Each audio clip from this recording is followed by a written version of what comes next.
모두가 그를 쓸모없는 바보라고 생각했지만 그는 평범한 척하는 가장 강력한 영웅으로 즉시 하렘을 만들게 된다.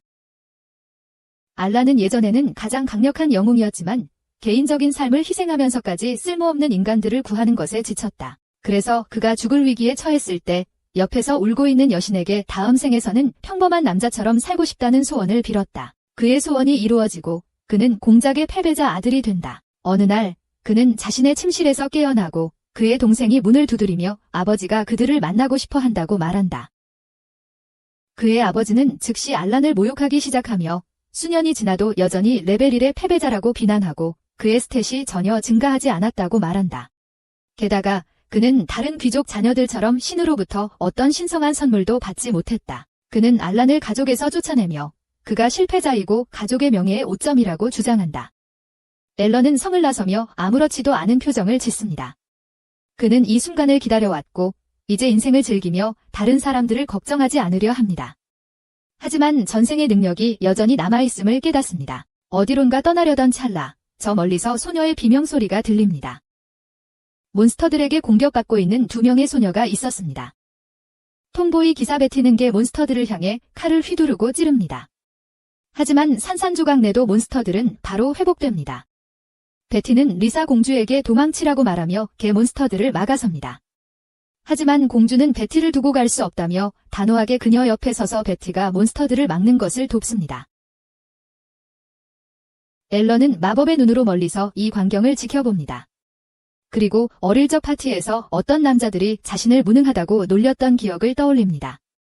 하지만 리사가 나서서 적어도 노력은 한다고 그들을 감쌌던 기억도 함께 떠오릅니다. 이 기억은 그에게 리사를 도와야겠다는 마음을 불러일으킵니다.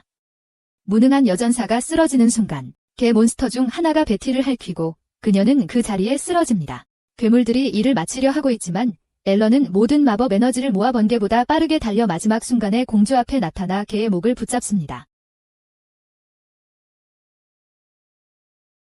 리사는 앨런이 3마리 괴물을 공격한 후 공중으로 뛰어오르며 그들을 스캔하는 모습을 보고 충격을 받습니다. 그는 그들 모두 안에 핵이 있다는 것을 발견하고 주위에 많은 에테리얼 검을 생성하는 특별한 능력을 사용하여 개 괴물들에게 던져 완전히 어블리터레이팅합니다. 베티는 리사에게 무능력해서 미안하다고 사과하며 이것이 그녀의 끝이라고 생각합니다. 그러나 앨런은 그녀에게 다가가 치유 마법을 사용하여 그녀를 완전히 치유하고 그녀의 갑옷도 복원합니다. 이 모습은 정말로 여자들을 놀라게 하며 모두가 앨런이 힘이 없는 쓸모없는 패배자라는 것을 알고 있었기 때문입니다. 그는 이것이 이전 생의 힘이라고 말할 수는 없지만 여자들은 이것이 교회에서 모르는 새로운 종류의 신성한 축복이라고 결론짓습니다. 그 후 앨런은 리사에게 도대체 시골에서 무엇을 하고 있는지 물어보고 리사는 여신에게 기도하는 동안 영웅을 도와야 한다는 예언을 받았다고 설명합니다. 다른 세부 사항은 없었고 그녀는 최강의 여전사 중 한 명이자 자신의 경호원인 베티 옆에 남았습니다. 그러자 리사는 앨런에게 여기서 무엇을 하고 있는지 묻고 그는 여정을 계속하면서 그 이야기를 나누자고 대답합니다. 그는 일어나 자신의 치유 마법으로 마차를 수리합니다. 시골길을 여행하는 동안 리사는 그가 힘이 없다는 이유로 아버지에게 쫓겨났다는 것을 알게 됩니다. 이제 그는 그저 명성과 사람들로부터 멀리 떨어진 평범한 삶을 살고 싶어 합니다. 리사는 그를 불쌍히 여겨 그의 능력이 왕국에 얼마나 도움이 될 수 있는지 알고 있음에도 불구하고 왕에게 그를 고자질하는 것을 거부합니다. 앨런은 그녀에게 감사를 표하고 영웅을 찾아 시골을 돌아다니는 동안 그녀와 함께 하겠다고 약속합니다. 얼마 후 그들은 마침내 그녀가 찾던 마을에 도착했고 놀랍게도 그 지역에는 몬스터가 돌아다니지 않았는데 이는 매우 드문 일입니다.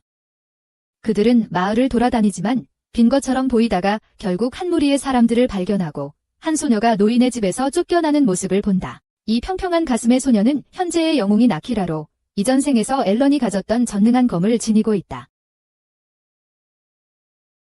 아키라는 리사를 전혀 알아보지 못하고 먼저 점심을 먹게 해달라고 요청하며 배고프다고 말한다. 식당 안에서 그들은 식사를 시작하고 아키라는 마을을 돌아다니던 중 숲을 달리는 어린 소녀를 발견했다고 이야기한다. 그녀는 소녀를 붙잡고 괜찮은지 물었지만 소녀는 드래곤이 자신을 잡아먹으려 한다고 주장했다. 이 이야기를 듣고 아키라는 드래곤을 처치하기로 결심하고 소녀를 작은 동굴에 숨긴 후 마을로 들어가 더 많은 정보를 얻으러 갔다. 그러나 질문을 하려고 노인의 집에 들어갔을 때 그는 대답을 거부하고 그녀를 쫓아냈다. 앨런은 이 모든 것이 의심스럽다고 생각하며 이 마을 사람들이 드래곤의 보호를 받기 위해 소녀의 생명을 희생하려고 하고 있을 가능성이 있다고 이론을 세운다. 그래서 주변에 괴물이 보이지 않는 것이라고. 이 이론은 모두에게 의미가 있으므로 아키라는 혼자서 언덕을 올라가 드래곤을 처치하기로 결심한다. 리사는 즉시 그녀와 함께 가겠다고 자원하며 예언에 따르면 그녀가 영웅을 안내해야 하므로 베티는 당연히 리사를 따라간다. 앨런은 친구들을 혼자 두고 갈 수 없다는 것을 깨닫고 드래곤에게 압도당할 경우를 대비해 그들과 함께 가기로 결정한다. 언덕을 오르면서 아키라는 자신의 능력에 매우 자신감이 있고 계획을 세우며 드래곤에게 곧바로 다가가 맞설 것이며 나머지 친구들은 산을 돌아서 괴물에게 포위할 것이라고 주장한다. 앨런은 이 영웅이 완전히 쓸모없고 파괴될 것이라는 것을 알고 소녀들이 산을 돌아갈 동안 혼자 앞서 나가겠다고 제안한다. 그러나 아키라는 그가 자신이 보여주는 것보다 더 강하다는 것을 느끼고 그녀가 싸우기 전에 드래곤을 처치할 수도 있다고 생각한다. 그래서 그녀는 앞서 나가고 싶어하며 드래곤을 처치한 후 그와 겨루기를 요청한다. 앨런은 계획에 동의하고 아키라는 드래곤에게 곧바로 다가가자 드래곤이 즉시 일어나 거대한 화염을 그녀에게 쏜다. 그녀는 어떻게든 피하고 특별한 능력을 사용해 드래곤에게 번개를 쏘지만 그녀의 마법은 너무 약해서 드래곤을 간지럽히는 것에 불과하고 드래곤은 그녀를 비웃으며 웃습니다. 갑자기 드래곤은 그녀에게 작은 소녀도 여기 있다는 것을 보여주고 자신이 단순히 마을 사람들을 괴롭히며 재미를 느끼고 싶었고 그래서 그녀를 일부러 풀어주었다고 밝힙니다. 이것은 아키라를 화나게 하고 그녀는 모든 힘을 모아 번개 공격으로 돌진하며 드래곤을 깨끗하게 베고 영웅처럼 자세를 취합니다. 하지만 그녀가 돌아서자 드래곤은 완전히 다치지 않은 상태입니다. 드래곤은 웃으며 그녀를 무자비하게 쳐서 그녀를 완전히 무력화시키고 그녀는 땅에 누워 드래곤이 자신을 끝내기를 기다립니다. 다행히도 앨런이 그녀를 구하러 와서 드래곤의 날개 중 하나를 깨끗하게 베어 드래곤을 쓰러뜨립니다. 그 후 그는 소녀들에게 이 지역에서 나가라고 말하고 드래곤은 전속력으로 그에게 돌진하지만 앨런은 단순히 그의 마법 공격을 사용해 공중배기를 던져 드래곤에게 맞추고 그를 멈춥니다. 드래곤은 매우 혼란스러워하며 자신이 세계에서 가장 강력한 드래곤인 붉은 드래곤 왕이지만 앨런은 즉시 그를 스캔하고 마지막 일격을 날릴 준비를 합니다. 하지만 용은 겁쟁이처럼 도망치기 시작한 후 소녀들 위로 뛰어오릅니다.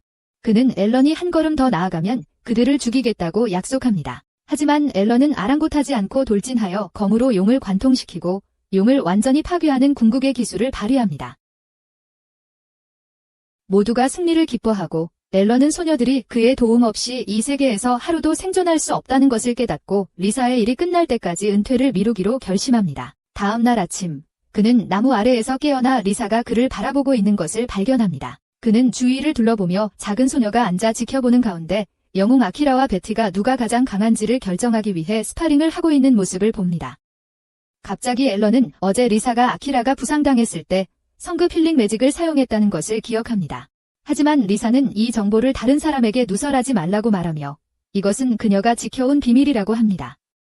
앨런은 그녀의 비밀이 안전할 것이라고 약속합니다. 그때 아키라는 앨런을 불러서 자신들도 그와 스파링을 하고 싶다고 주장한다. 그날 나중에 그들은 모두 마차에서 준비를 하지만 아키라는 혼자서 하기로 결심하고 마차로 여행하기를 원하지 않는다. 앨런은 그녀가 괜찮을지 묻지만 아키라는 자신을 잘 다룰 수 있다고 약속하고 그녀가 소녀를 데리고 갈 것이라고 말한다. 이로 인해 앨런은 의심을 품고 그녀에게 FBI를 조심하라고 경고하며 아키라는 길을 나선다. 앨런과 나머지는 마차로 들어가고 리사는 앨런에게 사과한다. 지난 드래곤과의 싸움에서 그의 검이 부러졌기 때문이며 그녀의 친구가 널이라는 이름의 친구를 그곳 근처 마을에 두고 멋진 검을 만든다고 말한다. 앨런은 그에 대해 걱정하지 말라고 하지만 마을에 가는 것에 동의한다. 한편 앨런의 집에서는 그의 아버지와 그의 친형 카렌이 그들의 계획이 실패한 것에 대해 이야기하고 있다. 알고 보니 그들은 공주를 공격하기 위해 괴물개들을 보낸 장본인이며 영웅을 죽이기 위해 드래곤과 거래를 했고 왕국에 대한 복수를 원하고 있다. 카렌이 소리를 지르기 시작하지만 그의 아버지는 입을 다물라고 말하며 고풍스러운 집사에게 시선을 돌려 공주에 대한 정보를 더 알아보라고 지시한다.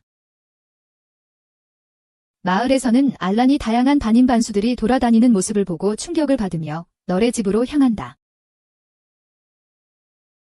안으로 들어가 보니 그녀가 바닥에 누워 있어 리사가 깜짝 놀라지만 그녀는 단순히 밤새 일한 후에 지친 것임이 드러난다.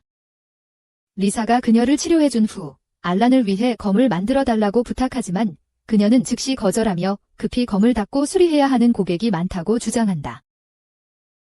그녀는 그의 원래 검이 어떻게 되었는지 물어보며 알란은 그것을 그녀에게 보여준다. 그녀는 그를 혐오스럽게 쳐다보며 자신이 그것을 관리할 수 없는 남자에게는 절대 무기를 만들 수 없다고 주장한다. 리사는 그녀에게 한번 확인해보라고 하자 그녀는 특별한 능력을 사용해 검이 어떻게 부서졌는지 알아보며 이 검이 완벽하게 제 역할을 다하다가 부서졌음을 깨닫는다.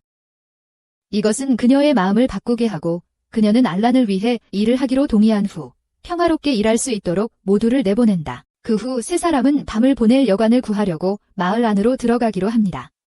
하지만 아주 어리석은 옷을 입은 소녀가 그들을 몰래 지켜보고 있었는데 알고 보니 늙은 집사의 신복이었습니다. 소녀는 그가 본 것을 집사에게 알립니다. 하지만 집사는 혼란스러워합니다. 리사와 함께 있는 무능한 여자 경호원은 한 명뿐이어야 하며 다른 남자는 없어야 하기 때문입니다. 마을에서 하루를 보낸 후 앨런은 모험가 길드에서 발견한 용비늘을 팔기로 결정합니다. 약간 슬픈 표정으로 앨런은 모험가 길드로 향하고 카운터로 가자 또 다른 털복숭이 접수원을 만납니다. 그는 용비늘을 그녀에게 건네주며 돈으로 바꿔달라고 요청합니다. 하지만 이 여자는 평생 붉은 용의 비늘을 본 적이 없었고 미친 듯이 소리를 지릅니다. 이 소리에 늙은 집사와 그의 신복이 앨런에게 다가오고 집사는 그가 어떻게 비늘을 얻었는지 묻기 시작합니다. 앨런은 자신과 그의 파티가 붉은 용왕과 싸워 이겼고 그래서 비늘을 얻었다고 말합니다. 집사는 자신의 능력을 사용하여 앨런의 레벨을 확인하고 그가 1레벨의 허접이라는 것을 깨닫고 영웅이 그의 파티에 있었는지 묻습니다. 앨런은 영웅이 그들의 파티에 있었고 함께 그것을 물리쳤다고 진실하게 대답한다. 버틀러는 이에 만족한 듯 밖으로 나가서 그 남자가 스테이크도 제대로 썰지 못하는 완전한 괴짜라고 말한다. 드래곤을 죽일 생각은 아예 하지도 못한다고. 하지만 하층민은 여전히 불안해하며 그가 뭔가 숨기고 있는 것 같다고 주장한다. 다음 날 아침 앨런과 파티는 노엘의 집으로 돌아가 그녀를 확인하러 가지만 그녀가 다시 언칸셔스 상태로 바닥에 쓰러져 있는 것을 발견한다. 리사는 그녀를 의식이 돌아오도록 도와주고 앨런에게 그의 검이 준비되었다고 말한다. 앨런은 슬림한 파란색 칼날을 집어들고 그것이 그가 본 것 중 확실히 최고의 검 중 하나라고 주장하며 즉시 갈증이 난 엘프는 그에게 밖에서 사용해보길 원한다고 말하기 시작한다.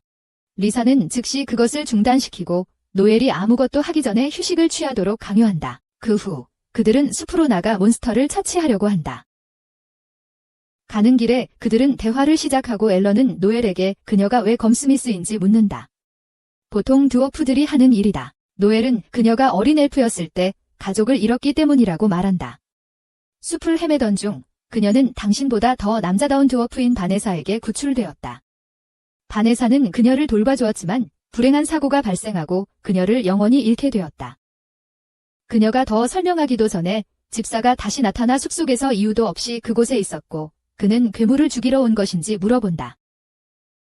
하지만 앨런은 그에게 스토커처럼 행동하지 말라고 하자 집사는 재빨리 떠난다. 앨런은 더 나아가 새로운 검으로 쉽게 파괴할 수 있는 괴물들을 발견하고 그들을 조각조각 썰어내며 검에 대한 좋은 테스트가 되는 것 같다.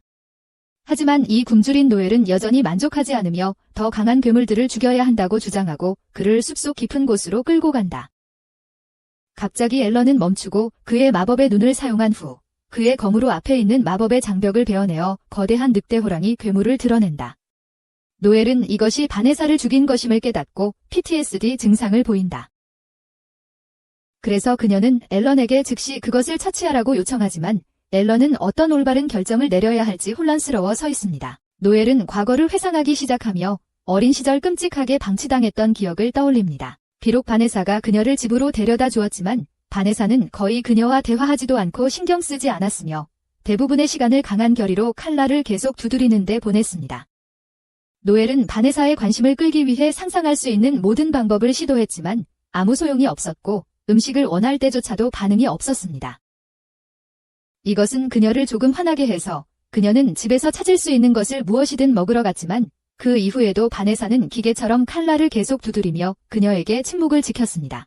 마침내 노엘은 정말 극단적인 행동을 하려고 하고 도구들 위에서 균형을 잃고 넘어지기 전에 무엇인가를 집어들지만 그럼에도 불구하고 바네사는 그녀가 괜찮은지 한 번도 쳐다보지 않았습니다.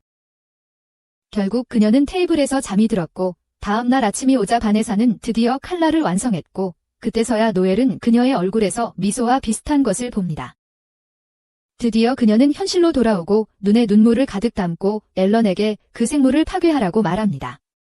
그가 바로 바네사를 죽인 사람입니다. 알라는 괴물이 그들을 해치려 하지 않기 때문에 아무것도 하려 하지 않는다. 사실 그 괴물은 인간 거주지에서 멀리 떨어져 평화롭게 자고 있으며 자신의 일만 하고 있다. 이를 듣고 노엘은 알란의 손에서 검을 빼앗고 이를 악물고 괴물에게 치명타를 주기 위해 달려가지만 알란이 그녀를 막으며 이렇게 해도 소용없다고 경고한다.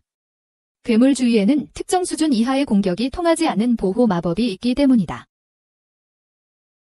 그에 따르면 괴물을 다치게 하려면 신성한 검이 필요하지만 노엘은 자신의 검이 신성한 검으로 간주될 만큼 충분히 좋다고 말한다. 알라는 그녀의 검이 신성한 검의 수준의 턱도 없다고 말하며 그녀가 아무리 애써도 그 칼날이 괴물에 상처 하나 내지 못할 것이라고 한다.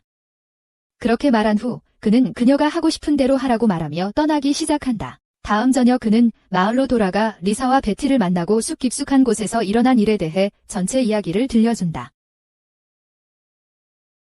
리사는 왜 거대한 괴물이 정글 안에서 아무것도 하지 않고 숨고 있는지 혼란스러워하지만 알라는 누군가 의도적으로 그 괴물을 이 지역으로 데려왔고 그 지역에 괴물을 눈에 보이지 않게 만드는 마법을 사용했다고 주장한다.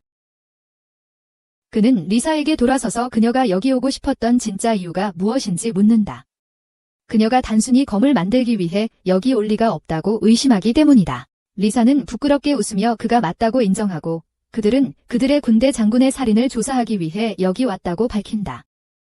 그녀에 따르면 장군은 매우 정의롭고 좋은 사람이었지만 어느 날 자신의 집안에서 암살당한 채 발견되었고 외부 침입자의 흔적은 전혀 없었으며 유일한 증거는 살인자가 장군의 머리를 가지고 간 것뿐이었다.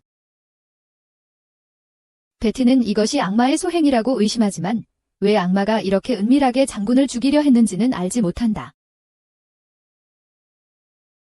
한편 숲속에서 로울리는 괴물 같은 늑대를 살펴보지만 앨런 같은 평범한 인간이 자신이 만든 투명 장벽을 그렇게 쉽게 파괴할 수 있는 것에 혼란스러워한다. 그녀는 집으로 돌아가서 집사와 만나 보고서를 전달한다. 집사는 이 마을이 지루하다고 주장하며 떠나고 싶다고 말하며 로울리와 요정 노엘에게도 가라고 한다. 이는 소녀를 놀라게 한다.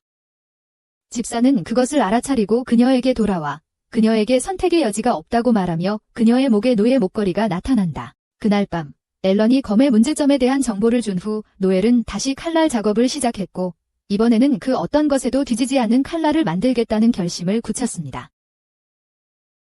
바네사처럼 계속 칼날을 두드리지만 결국 지쳐서 그 자리에서 잠이 들었습니다.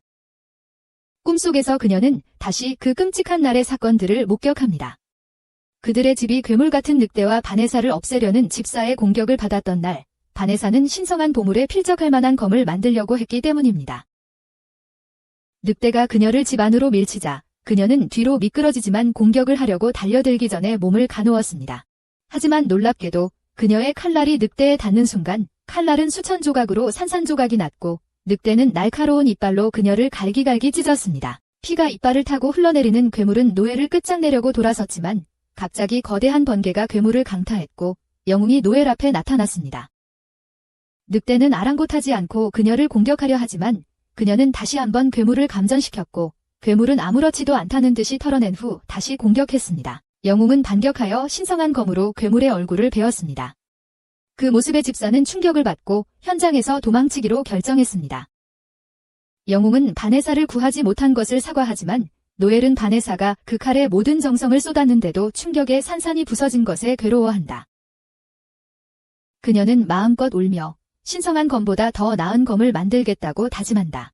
다음 날 아침, 그녀는 훨씬 더 나아지고 가벼운 기분으로 일어난다. 리사가 자신을 치료해 주었는지 궁금해하며 나가서 확인하지만 아무도 없어 다시 일에 집중한다. 알고 보니 앨런이 그녀의 건강을 위해 밤에 치료해 주었다. 그날 늦게 그녀는 마침내 검을 완성하고 이번에는 신성한 보물과 겨룰 만큼 강하다고 확신하며 밤에 혼자 괴물을 죽이러 나선다. 그녀는 여전히 자고 있는 늑대를 발견하고 덮치려 하지만 늑대는 그녀를 감지하고 나무로 날려버린다.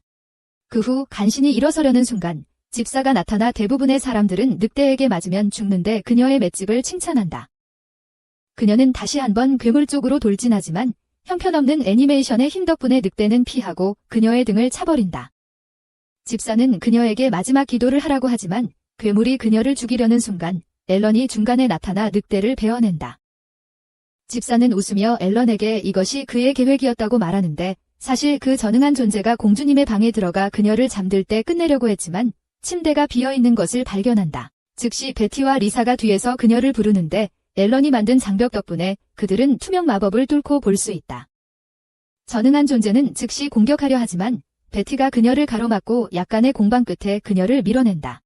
그녀는 결정타를 날리려 했지만 공주가 그녀를 멈춘다. 그리고 이를 이용해 전능한 존재는 베티의 머리를 가격하고 리사의 팔을 잡지만 그녀를 죽이기 직전에 멈춘다. 공주는 이 소녀가 싸우도록 강요받고 있다는 것을 깨닫고 베티가 그녀의 머리를 가격하여 기절시킨다. 한편 집사는 늑대에게 노엘과 알란을 모두 죽이라고 명령하지만 늑대가 알란을 공격했을 때 발생한 일과는 달리 그는 칼이 부러지지 않고 알란을 베어낼 수 있었습니다. 늑대는 즉시 죽고 자신의 생명을 두려워한 비겁한 집사는 즉시 도망칩니다. 알란은 노엘을 도시로 데려가고 그곳에서 리사와 만나 낮은 신분의 사람을 신문하러 갑니다.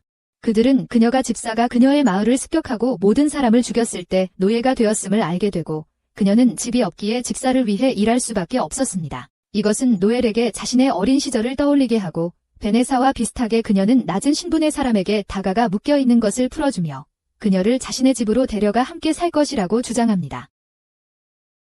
이로 인해 그녀는 정말 기뻐하고 울기 시작하며 대부분의 문제는 해결되지만 알란은 아직 끝내지 않았고 집사를 영원히 처치하고 싶어합니다. 그는 다시 혼자 숲속으로 나가 특별한 공격을 사용해 집사를 찾으려 하지만 그가 산 뒤에 숨어있을 때 한 악마가 그를 발견하고 그곳을 떠나기 전에 그를 죽였다는 사실이 밝혀집니다. 집사를 죽이라는 명령은 다름 아닌 알란의 아버지에게서 나온 것이며 그는 악마를 고용했을 뿐만 아니라 왕국의 장군을 죽인 책임도 있습니다. 그는 악마에게 영웅과 공주를 끝내고 싶다고 말하지만 그의 아들이 그 사이에 끼어들어 아버지에게 공주 일행과 직접 처리하고 싶다고 말합니다. 한편 앨런과 그의 일행은 노엘의 작업실에 있습니다. 그들은 장군의 살해범에 대한 단서를 찾으려고 노력하고 있지만 지금까지 아무런 단서도 발견되지 않았습니다. 노엘은 갑자기 앨런에게 아이디어를 주며 근처의 한 마을에서 밤에 은갑옷을 입은 유령이 나타나 묘지를 괴롭힌다는 이야기를 들려줍니다. 베티는 이 이야기를 듣고 5살 어린아이처럼 유령을 무서워하며 패닉에 빠지고 모두가 그녀를 괴롭히는 동안 리사는 유령 이야기를 조사하기로 결정합니다. 앨런도 동의합니다. 왜냐하면 악마들이 사람을 죽음에서 되살리는 방법을 알 수도 있고 이 이야기가 사실이라면 단서를 찾을 수 있을 것이기 때문입니다. 그래서 그날 저녁 앨런과 그의 일행은 마을로 가서 사람들이 할로윈을 준비하느라 바쁘게 일하고 있는 것을 발견합니다. 리사는 마을 사람들에게 이 근처에서 은갑옷을 입은 남자를 본 적이 있는지 물어봅니다. 그들은 그런 것을 본 적이 없고 리사는 그들의 대답에 실망한다. 앨런은 노엘이 이야기에서 분명히 언급했기 때문에 마을 묘지도 확인해 보아야 한다고 말한다.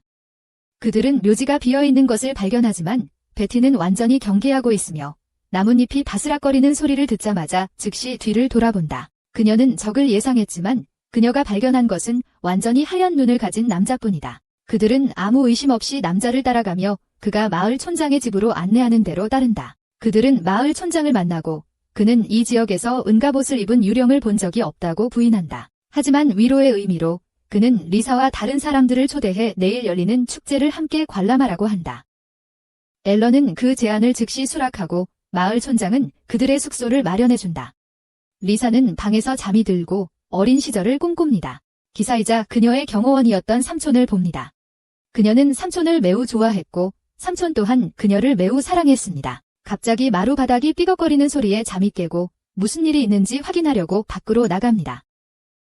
리사가 창밖을 내다보니 삼촌과 똑 닮은 은색 갑옷을 입은 기사를 보고 놀랍니다. 기사가 걸어가기 시작하자 리사는 그를 쫓아가다 결국 묘지에 도착합니다. 기사는 사라지고 갑자기 땅에서 좀비들이 튀어나옵니다. 리사는 공포에 질려 비명을 지르지만 앨런이 그녀를 깨웁니다. 결국 그녀는 단지 나쁜 꿈을 꾸고 있었던 것뿐이지만 공포와 외로움의 감정은 아직 리사를 떠나지 않았고 그래서 그녀는 앨런에게 붙잡혀 잠시 이렇게 있게 해달라고 요청한다. 날이 바뀌고 다음 저녁 마을 사람들은 할로윈을 축하하기 위해 유령으로 분장한다. 그들은 거대한 모닥불을 피우고 그 주위를 돌아다니며 춤을 추고 앨런과 소녀들은 그들을 지켜본다. 갑자기 어제의 흰눈 남자가 그들에게 다가와 축제에 참여하라고 요청한다. 리사는 피곤하다며 쉬겠다고 하지만 베티와 앨런에게는 축제를 즐기라고 한다. 앨런은 마을에서 무슨 불법이 일어나고 있다고 의심하여 자신의 마법의 눈을 사용해 그들을 빠르게 스캔한다. 그는 리사의 명령을 받아들이고 춤추는 마을 사람들 쪽으로 달려가며 베티도 그를 따른다. 리사가 혼자 남자마자 이상한 연기가 그녀 앞을 지나가고 그녀는 갑자기 삼촌의 목소리를 듣는다. 그녀는 돌아서서 군중 속의 그를 보고 신나게 그에게로 달려간다. 그녀는 어둠 속으로 걸어가는 밤을 지나면서 마을 사람들 사이를 밀치고 나아간다. 결국 리사는 어두운 숲에 도착하고 신비한 연기가 그녀 주위에서 더욱 짙어져 간다. 은빛 기사인 그녀의 삼촌이 그녀 앞에 나타난다. 그는 밤에 숲에 오는 것은 위험하다고 말하지만 리사는 그가 함께 있으니 두렵지 않다고 간단히 대답한다. 그녀는 그가 위험한 산길을 지나갈 때 자신을 지켜주었던 일을 회상한다. 그들의 마차는 괴물에게 공격받았고 삼촌은 괴물들을 막으러 밖으로 뛰쳐나갔다. 그는 리사를 보호하기 위해 최선을 다했고 그녀를 목표로 하는 괴물에게 공격을 했다. 하지만 괴물은 첫 공격에 죽지 않았고 그를 공격했습니다.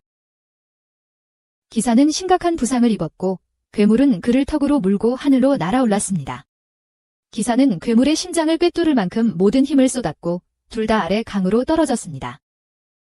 그것이 리사가 그를 마지막으로 본 순간이었고 수색대가 그를 찾지 못했기에 그녀는 그가 어딘가에 살아있다고 믿었습니다. 이제 그녀는 그에게 그동안 어디에 있었는지 묻고 기사는 왕실에 대한 증오심에 불타오르며 숨어서 복수를 계획하고 있었다고 대답합니다. 기사는 리사에게 그녀의 아버지인 왕이 그녀를 죽이려 한다고 말하고 리사는 방금 들은 말을 믿으려 애씁니다. 그녀의 삼촌은 황제가 타고난 능력을 가진 사람들을 노리고 있다고 주장합니다. 그는 그런 능력자들에게는 영웅 노엘, 목숨을 잃은 장군, 그리고 성녀의 힘을 가진 리사 자신까지 포함된다고 말합니다. 그 기사는 왕이 자신들과 같은 사람들을 하나님이 보낸 사도라 여기고 그에 맞서 반란을 일으켜 그의 나라를 파괴할 것이라고 믿고 있습니다. 그래서 그는 그들을 모두 죽이려고 합니다. 그 기사는 리사에게 손을 내밀며 그와 함께 그녀의 악한 아버지를 물리치자고 요청합니다. 리사는 그의 말에 충격을 받지만 여전히 그를 맹목적으로 신뢰하지 않기로 결심합니다. 그녀는 그가 한 말이 사실이라 하더라도 왕과 평화롭게 대화하여 이 문제를 해결할 수 있다고 믿는다고 주장합니다. 기사는 소녀가 자신의 연기에 넘어가지 않을 것이라는 것을 깨닫고 자신의 진정한 본성을 드러내며 어둠의 마법으로 공중에 떠오릅니다. 그는 리사를 공격하지만 갑자기 앨런이 나타나 그의 여자친구를 구합니다. 그는 기사의 공격을 막고 그를 물러서게 합니다.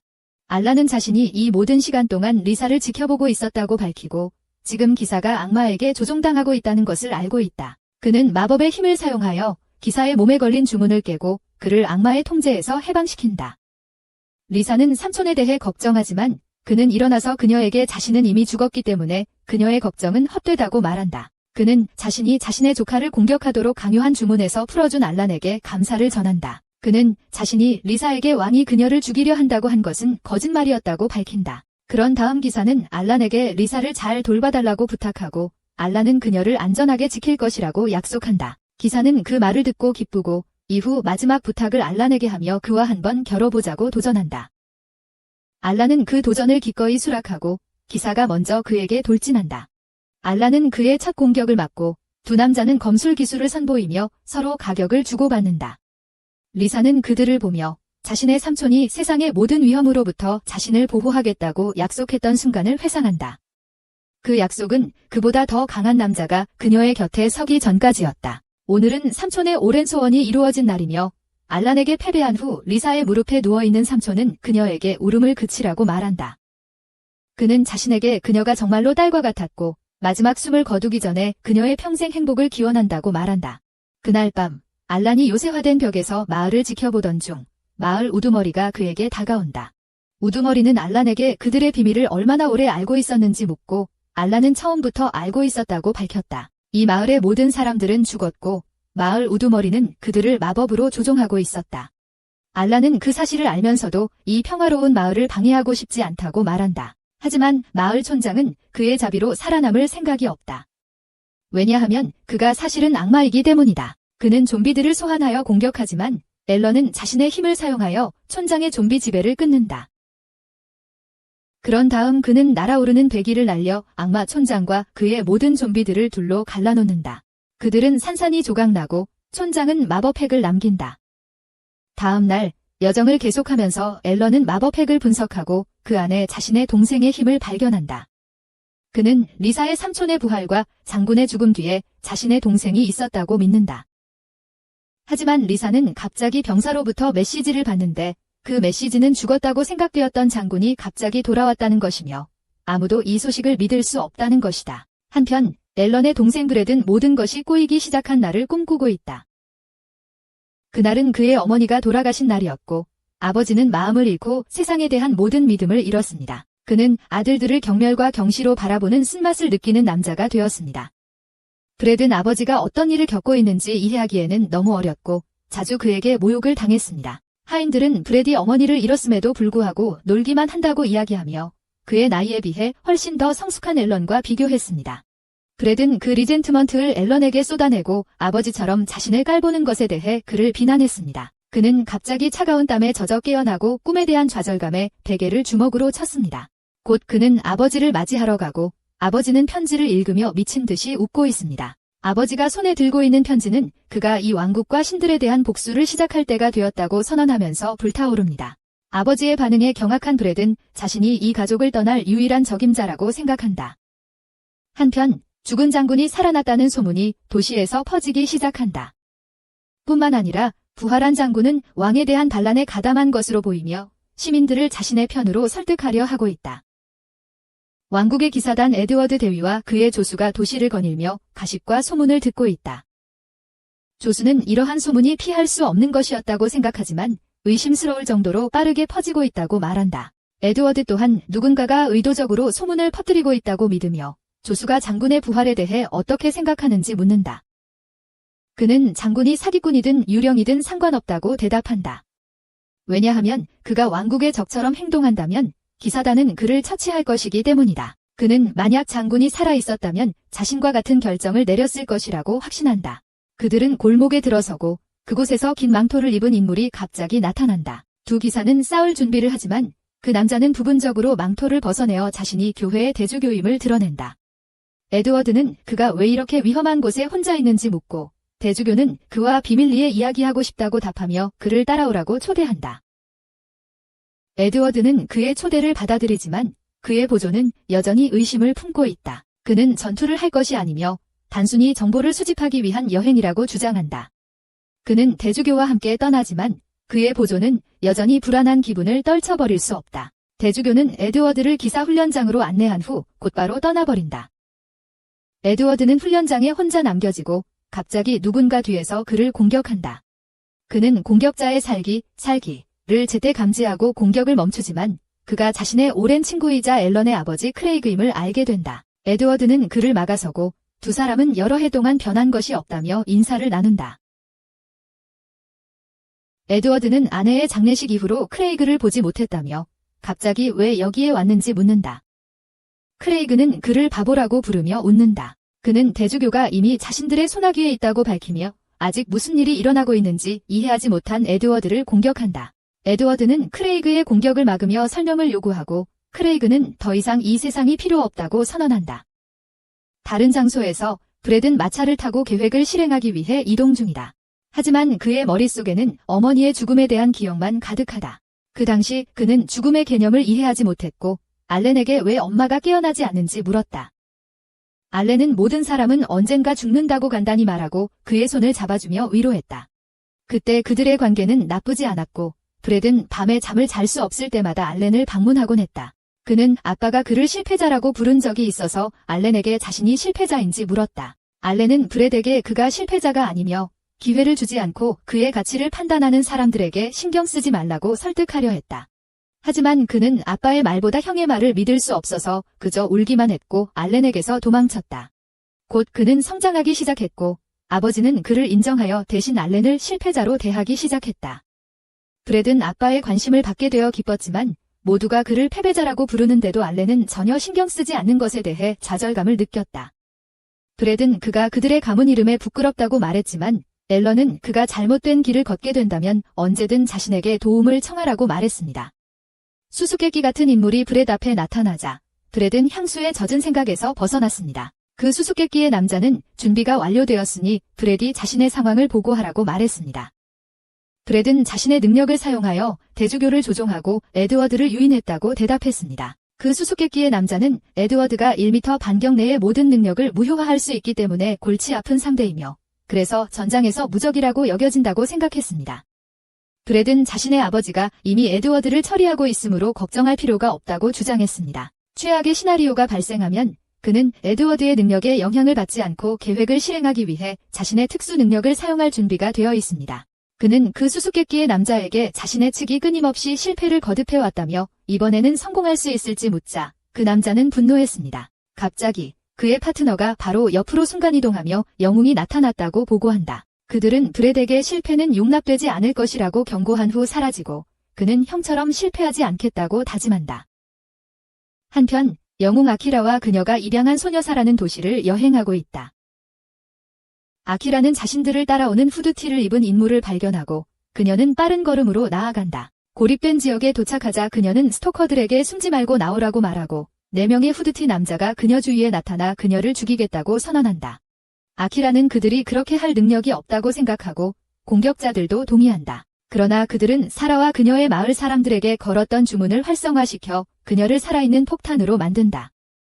아키라가 소녀를 위로하려 할 때 후드티 남자들은 불덩이를 충전하고 그들의 리더는 불덩이가 소녀에게 닿는 순간 그녀의 생명 에너지가 연료로 사용되어 폭발할 것이라고 선언한다. 그들은 아키라에게 소녀와 함께 죽을 것인지 아니면 목숨을 구하기 위해 소녀를 버릴 것인지 묻습니다. 아키라는 망설이지만 그때 사라는 갑자기 아키라를 밀치며 도망치라고 말합니다. 하지만 아키라는 거절하고 불덩이가 날아오는 와중에도 소녀를 꼭 껴안습니다. 한편 에드워드의 부관은 기사들을 데리고 대장을 보호하고 있었는데 갑자기 한 명의 후드를 쓴 인물이 그들 앞에 나타납니다. 부관은 그 수수께끼의 인물이 자신들보다 훨씬 강하다는 것을 알고 기사들에게 공격하지 말라고 명령합니다. 하지만 그는 자신들이 해를 끼치려 온 것이 아니라고 말하며 세상의 진실을 알려주겠다고 제안합니다. 주요 도시에서는 대주교와 부활한 키릴 장군이 갑자기 대중 앞에 나타납니다.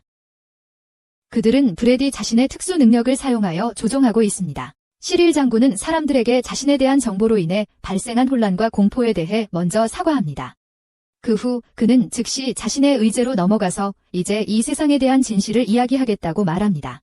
대주교가 앞으로 나와 신들이 그들에게 거짓말을 하고 있다고 말합니다. 그는 모든 사람이 받는 선물은 신의 축복이 아니라고 주장하며 사람들을 혼란스럽게 합니다. 시릴은 그들에게 생각해보라고 요청합니다. 그는 모든 사람의 삶이 그들이 받는 선물에 의해 결정된다고 강조하지만 많은 사람들이 진정으로 원하는 선물이나 받을 자격이 있는 선물을 받지 못한다고 말합니다. 대주교는 신들이 선물을 사용하여 인간을 꼭두각시처럼 조종하고 있다고 선언하지만 그들의 노예에서 벗어나는 방법이 있다고 말합니다. 그는 모든 사람에게 만약 그들이 선물을 포기한다면 신들의 지배에서 벗어나 자신들의 운명의 주인이 될 것이라고 이야기합니다. 사람들이 믿지 않자 시릴 장군은 그들의 의혹을 풀어줄 사람이 있다고 말합니다.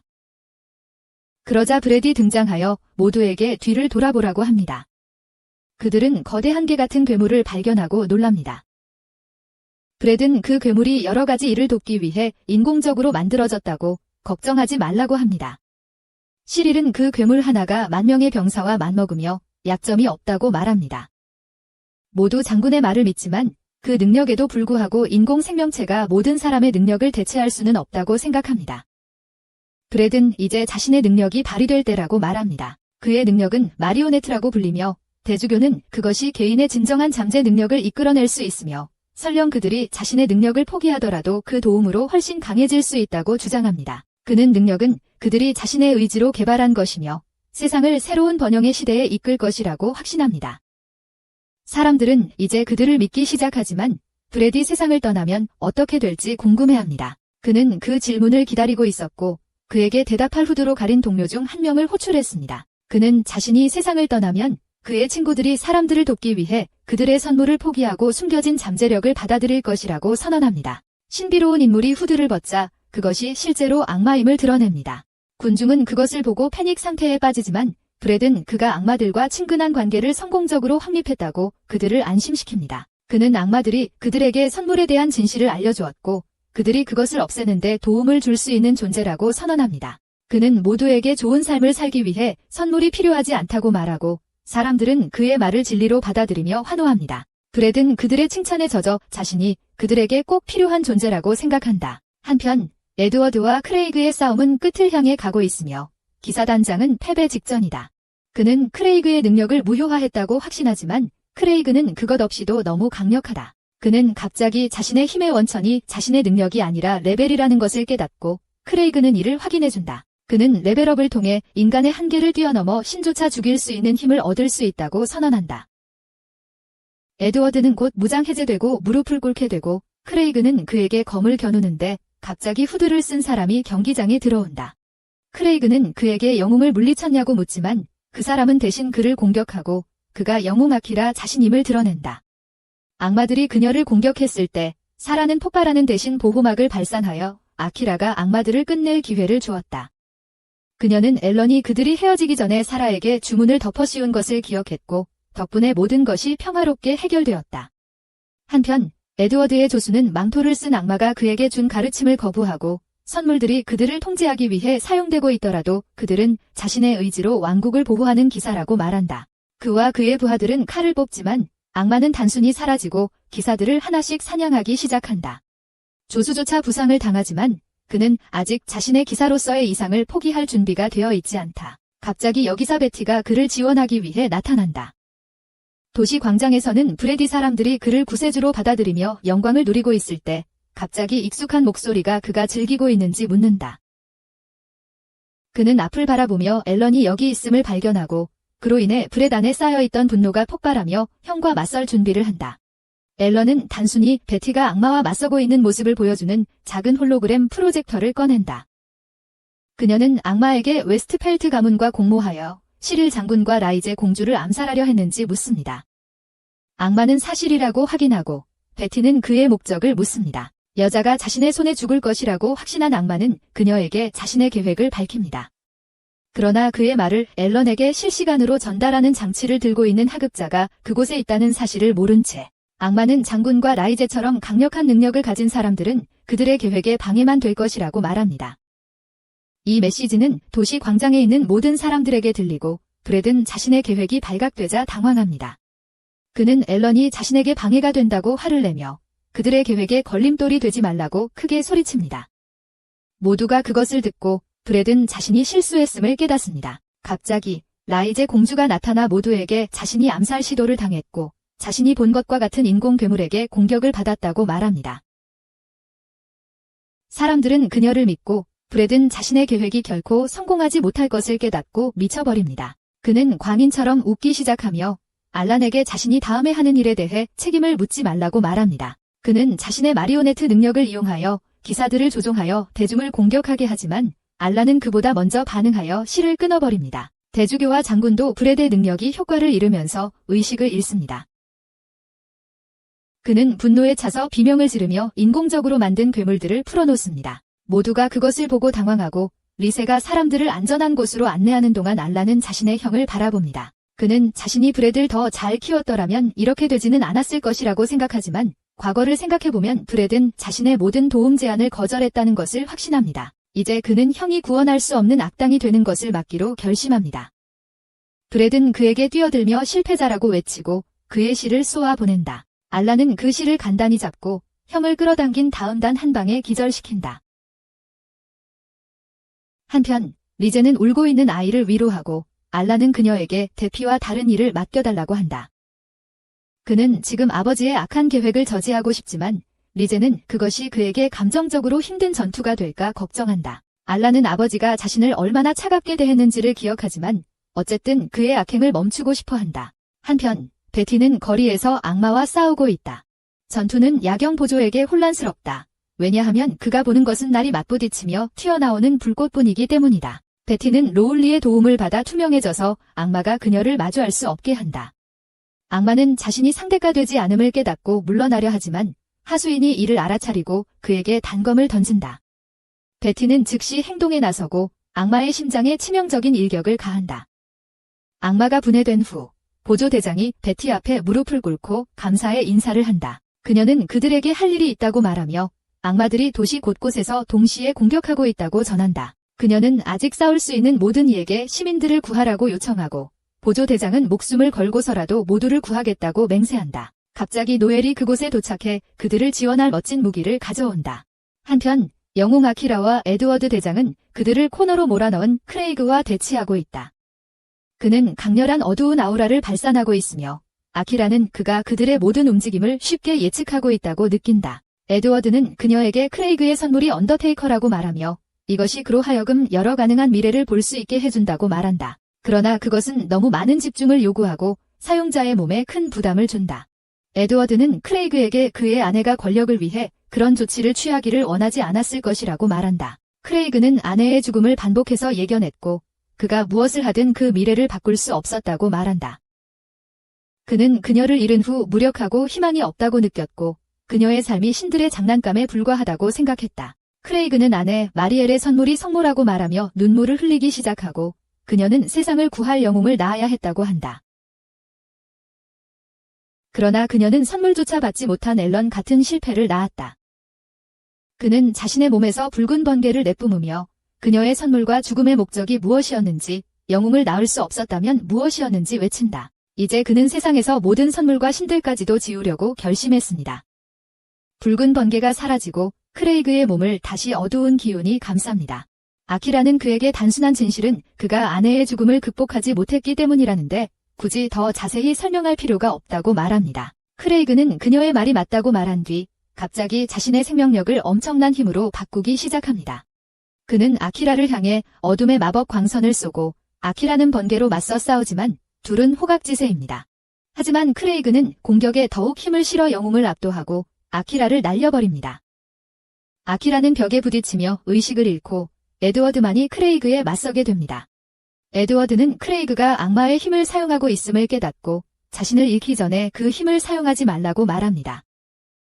크레이그는 그의 의견에 신경 쓰지 않고 그를 어둠의 빔으로 공격한다. 에드워드는 어둠이 자신을 질식시키고 삼키는 것을 느끼고 갑자기 크레이그의 아픈 기억들이 바다에서 검은 거품처럼 떠오르는 세계에 놓이게 된다. 그는 울기 시작하고 친구의 고통을 이해하지 못한 것에 사과하며 갑자기 크레이그를 감싸고 있던 어두운 오라가 사라진다. 에드워드는 친구의 힘으로 그를 구했다고 믿지만 크레이그는 그의 심장을 찌른다. 그는 그렇게 죽고 아키라는 방금 본 것에 충격을 받는다. 그녀는 크레이그에게 소리치며 그의 친구가 마지막 순간까지 그를 생각하고 있었다고 말하지만 그는 더 이상 그것에 신경 쓰지 않는다. 그는 그녀에게 다음은 그녀의 차례라고 말하며 그녀에게 어둠의 빔을 쏜다. 아키라는 저승으로 보내질 준비를 하지만 공격은 그녀를 맞추지 않는다. 그녀가 눈을 뜨자 앨런이 그녀 앞에 서 있는 것을 발견하고 크레이그는 자신의 실패한 아들이 여기서 방해하고 있는 것에 불만이 있다. 앨런은 이 일을 다른 누군가가 했으면 좋았을 것이라고 답한다. 크레이그는 어두운 기운을 모으며 아들에게 그가 항상 눈의 가시가 될 것이라고 말한다. 그는 어두운 광선을 쏘지만 앨런은 그것을 쉽게 막아낸다. 크레이그는 충격을 받는다. 왜냐하면 그 공격은 그의 증오로 힘을 얻었고 그의 증오가 그렇게 쉽게 반격당할 수 없다고 믿기 때문이다. 그는 앨런에게 도대체 누구냐고 묻고 앨런은 자신이 실패자라고 대답한다. 하지만 그럼에도 불구하고 그가 포기할 수 없는 사람들이 있으며 그의 어머니는 그가 모두를 도와주기를 원했을 것이다. 앨런은 빛나는 기운을 발산하지만 크레이그는 그에게 더욱 화를 내며 아내의 이름을 함부로 부르지 말라고 요구한다. 그의 증오와 어둠이 온몸을 압도하기 시작하고 앨런을 향해 강렬한 어둠의 빔을 발사하는데 앨런은 막기가 힘들어한다. 갑자기 앨런은 아버지의 슬픔의 바다에 빠져들고 그 끝없는 절망을 감지한다. 어머니의 죽음과 장례식, 그리고 자신의 탄생에 대한 기억들을 본다.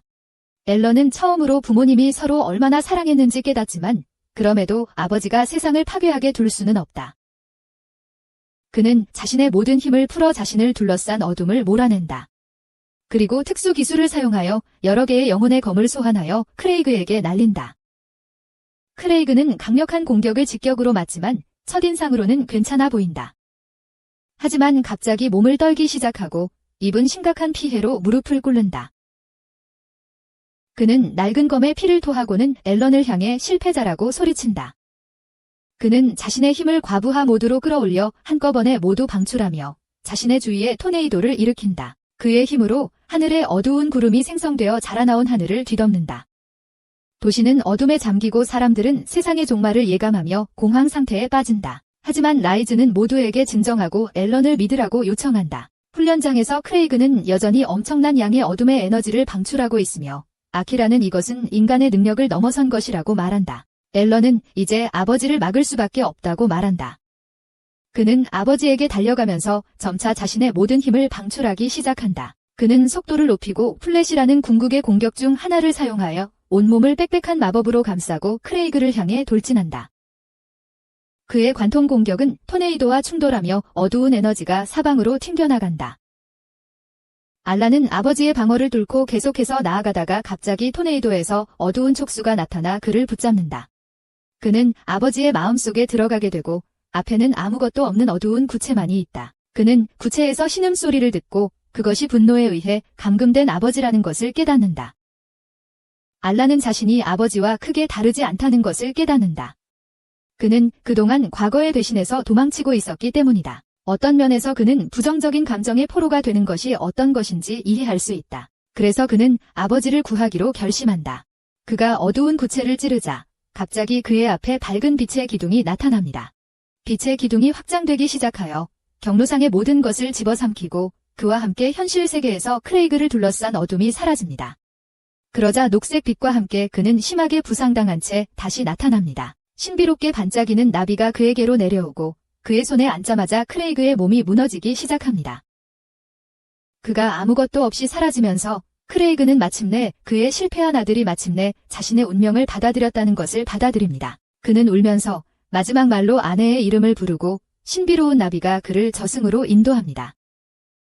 그 후 얼마 지나지 않아 앨런은 왕을 방문하고 왕은 최근 전투에서의 그의 큰 공로를 인정하여 그에게 웨스트펠트 공작 자귀를 수여합니다. 그러나 앨런은 공손히 그 상을 거절하고 왕은 그것을 받아들입니다. 그가 사무실로 돌아가는 길에 조수가 그에게 소년을 보내준 것이 확실하냐고 묻습니다. 왕은 어린 리제를 품에 안고 있던 기억을 떠올립니다. 리제는 왕에게 앨런에 대해 신나게 이야기했습니다. 그는 그 소년이 날아와 자신의 사랑하는 딸을 구했으니 이것은 그를 위해 할 수 있는 최소한의 일이라고 생각합니다. 한편 앨런은 노엘과 하인들과 함께 떠날 준비를 하고 있는데 리제가 달려와 그들과 함께 가게 해달라고 부탁합니다. 그들은 공주가 이유 없이 궁궐을 떠나는 것이 이상하다고 생각하지만 리제는 자신이 이제 리제 웨스트펠트이며 그 지역을 돌볼 것이라고 알립니다. 앨런은 그것을 듣고 그녀를 받아들일 수밖에 없습니다. 그러자 노엘이 베티에 대해 묻고 리제는 그녀가 왕실 경호원이라고 말합니다. 하지만 이제 리제는 왕족 직계가 아니므로 그녀를 시중들 수 없습니다.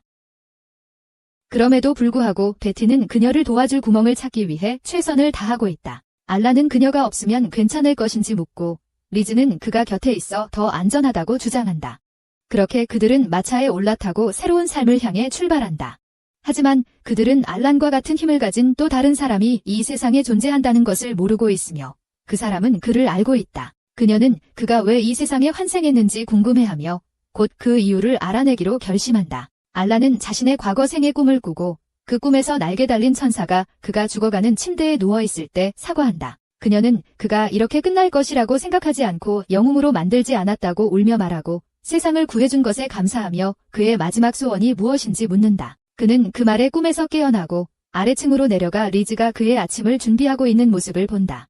앨런이 앉자마자 노엘이 거의 옷을 안 입은 채로 들어오고 리즈는 노엘의 속옷 차림을 보고 놀란다. 앨런은 노엘에게 적어도 옷을 좀 입고 오라고 말하고 노엘은 눈을 찡긋하며 앨런이 자신이 더 취약한 모습을 봤다고 말한다. 리즈는 놀라서 앨런을 흔들며 설명을 요구한다. 그들은 식사를 하면서 앨런이 노엘의 작업장이 너무 더워서 옷을 벗었을 뿐이라고 설명하고 그게 전부였다고 말한다.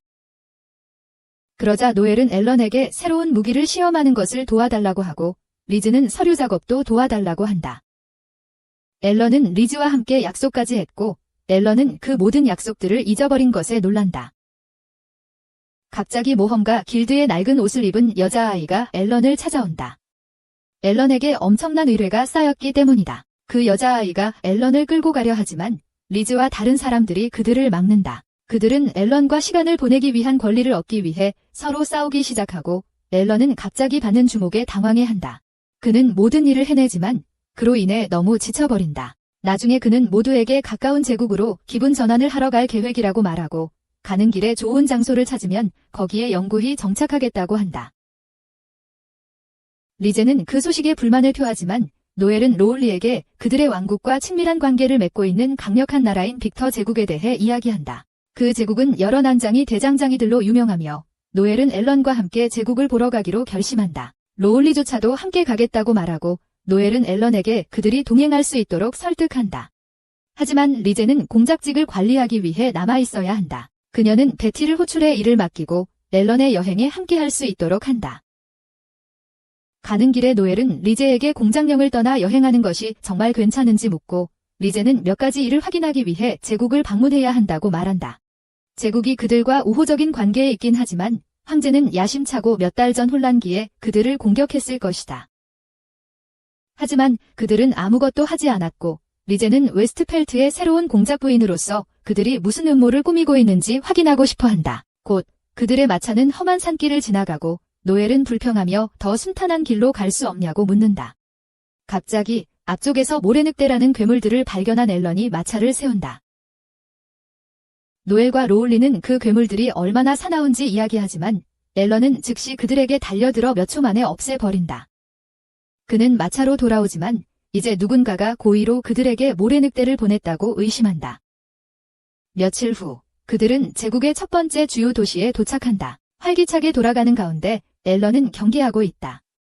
왜냐하면 이곳의 분위기가 너무 많은 경비원들 때문에 약간 위협적이라고 느끼기 때문이다. 갑자기 그는 빨간 머리 여성과 부딪히고 즉시 그녀를 희나로 알아본다. 그녀 역시 그를 알아보고 이런 곳에 뭐 하러 왔냐고 묻는다. 그는 그녀에게 질문을 던지며 황실 후작의 딸이 경비원 없이 여기서 뭐 하고 있냐고 묻는다. 그녀는 당황하며 그에게 손을 떼라고 하고 그는 그렇게 한다. 앨런의 여자들은 그가 희나와 가까워지는 것에 질투하지만 리사는 그녀를 알아본다. 그녀도 그녀를 알아보고 여기서 뭐 하고 있냐고 묻고 리사는 긴장하며 관광 중이라고 거짓말하지만 쉽게 들킨다. 희나는 그녀에게 질문을 하지 않지만 현재 제국이 혼란과 혼돈의 상태에 있으며 작은 불꽃 하나가 재앙으로 이어질 수 있다는 조언을 모든 이에게 한다. 그래서 그녀는 앨런과 그의 여자아이들이 곤경에 처하기 전에 고국으로 돌아가기를 바랍니다. 그녀는 제국에서 가장 두려워하는 기사인 흥랑 기사단조차 황제로부터 독자적으로 행동할 권한을 받았다고 밝힙니다. 희나는 그들에게 어떤 일이 있어도 흥랑 기사단과 접촉하지 말라고 말한 후 즉시 떠납니다. 리사와 다른 이들은 무슨 일이 일어나고 있는지 혼란스러워하지만 앨런은 무언가를 눈치채고 그의 여자아이들을 남겨둔 채 희나를 쫓기로 합니다. 앨런은 그의 꿈에 나왔던 날개 달린 천사였던 희나를 따라잡습니다. 그녀는 전생에 그에게 계속해서 무엇을 해야 할지 말했던 신들의 제자였습니다. 그는 그녀에게 희나로서 경고했는지 천사로서 경고했는지 묻고 그녀는 이번에는 자신의 힘이 매우 제한적이기 때문에 그저 자신의 모습 그대로였다고 대답합니다. 앨런은 그녀도 이 세계에 오게 된 것이 놀랍다고 말하고 희나는 그가 어디를 가든 곤경을 끌어들이기 때문에 자신이 그를 돕기 위해 여기에 왔다고 말하며 얼굴을 부립니다.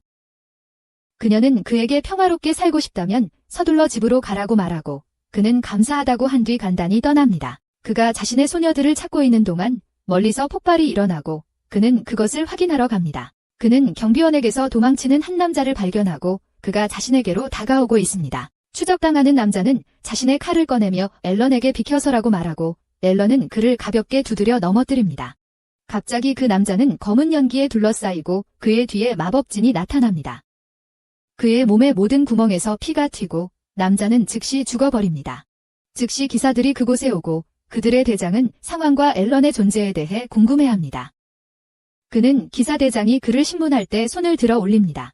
그녀는 여기에서 무슨 일이 있었는지 알고 싶어 하고 알라는 자신이 남자를 자기 방으로 때렸지만 그를 죽이지는 않았다고 말한다. 기사 대장이 그 말을 믿기 어렵다고 느끼고 무기나 능력을 사용하지 않고 어떻게 그렇게 잔인하게 남자를 죽일 수 있었는지 묻는다. 그녀는 자신의 능력이 다른 사람들이 어떤 능력을 사용했는지 볼 수 있게 해준다고 설명한다. 그 능력의 단점은 그녀가 악마가 어떤 일에 관여했는지 볼 수 없다는 것이다.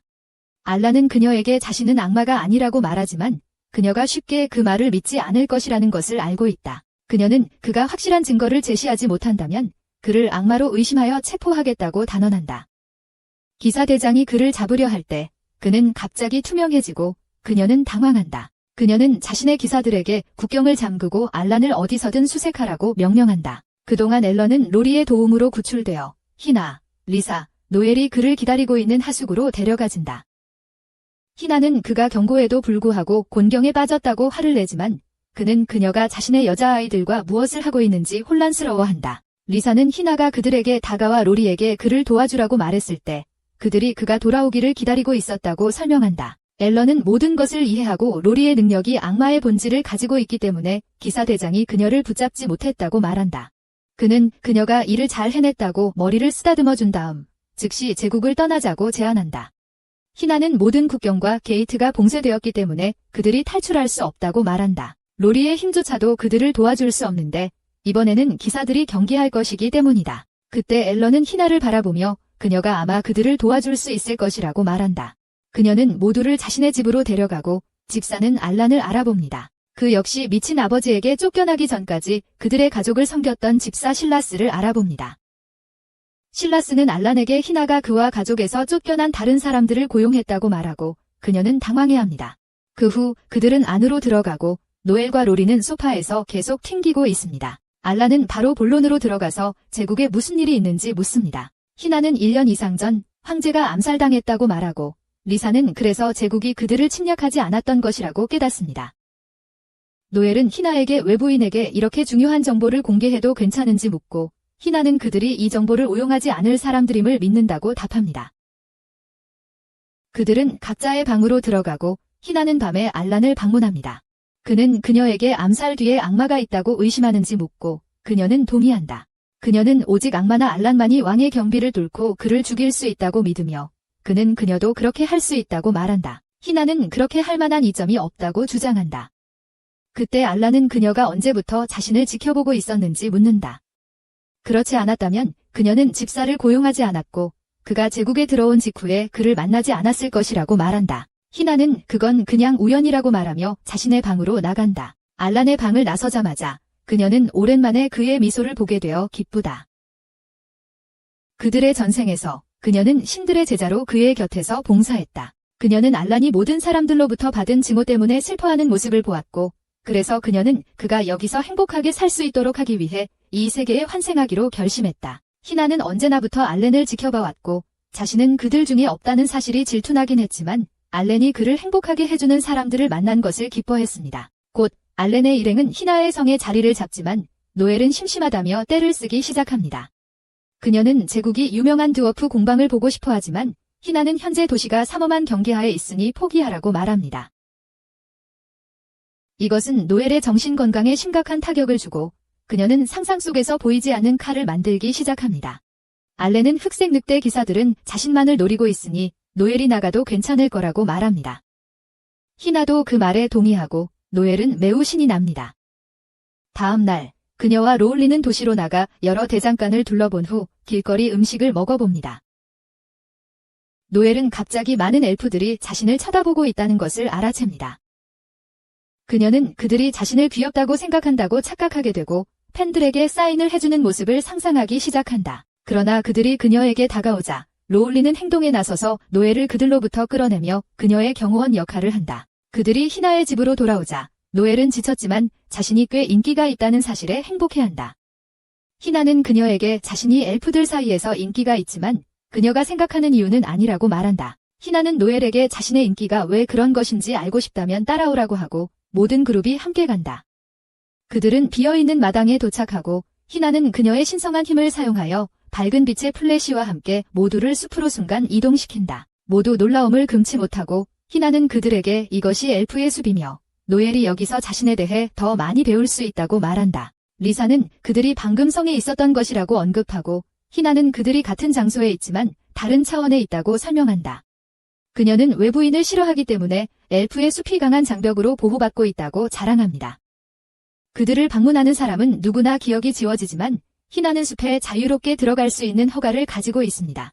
알란은 엘프들이 그가 감지할 수 없을 정도로 강한 장벽을 만들 수 있었다는 사실에 놀라며 희나가 그 일에 썸아웃 관련이 있었는지 묻습니다. 희나는 긴장하며 자신이 그 일의 작은 일부분이었다고 인정하고 그룹을 이끌고 안으로 들어갑니다. 그들은 숲 깊숙이 들어가고 노엘은 자신이 여기서 속해 있는 것 같은 기분이 들지만 이곳에 대한 기억은 없다고 말합니다. 곧 그들은 엘프들에게 둘러싸이게 됩니다.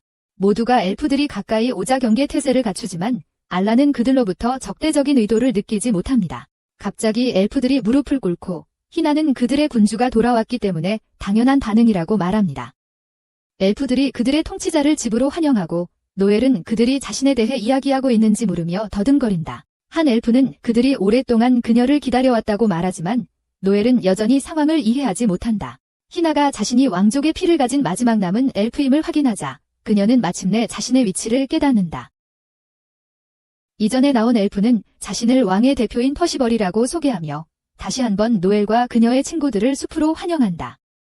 그는 그들을 나무집들이 있는 정착지로 초대한다. 엘프들은 인간의 가구를 사용하고 체스를 두는 모습에 앨런과 다른 사람들은 놀라워한다.